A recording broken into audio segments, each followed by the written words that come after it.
જય શ્રી કૃષ્ણ. શ્રીમદ ભગવદ્ ગીતા શ્લોક નંબર 2.3. ભગવાન ઉવાચ ક્લેબ્યમ માસ્મગમઃ પાર્થ નયેતત ત્વયિ ઉપપદ્યતે શુદ્રમ હૃદય દૌર્બલ્યમ વ્યક્તા ઉસ્થિત પરમ તપ. અહીંયા એક વર્ડ આવે છે માસ્મ ગમઃ, વશ ન થા. તારે કોઈને પણ વશ નથી થવા. આપણે એને આજે ડિટેલમાં જોઈએ. અને પહેલાં હું શ્લોકનો અર્થાત સમજાવું. આથી ભગવાન કહે છે કે હે પાર્થ, નપુંસકતાને વશ ન થા, એટલે તું હિંમત રાખ, બાયલો ન થા, તને એ શોભતી નથી.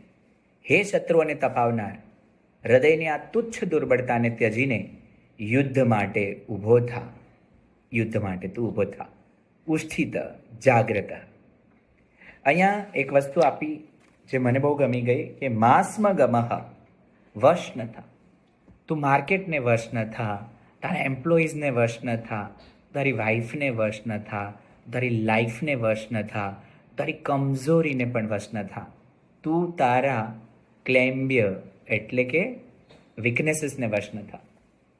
સો અહીંયા એક સરસ મજાની વસ્તુ મારા માટે શીખવા જેવી મને લાગે છે કે હું મારી દુર્બળતાને તાગી અને મારા યુદ્ધ માટે હું તૈયાર થઈ જાઉં. મને લાગે છે કે હું આ પ્રોડક્ટ વેચી દઈશ માર્કેટમાં, મને લાગે છે કે મારી સર્વિસ ચાલશે, તો બસ મારે કરવાનું છે.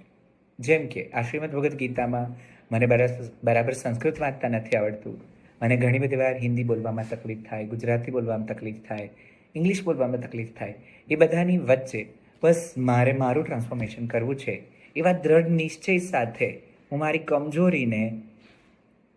કમજોરીથી ઉપર ઉઠીને પણ આ રોજ શ્લોક એક બોલું છું. So this is how you can also start with. પૂછો તમારી જાતને કે હું મારી કઈ કમજોરીને હજુ પણ છુપાવું છું અને એને ઉપરવટ થઈ અને હું યુદ્ધ માટે તૈયાર નથી. માસ્મ ગમઃ.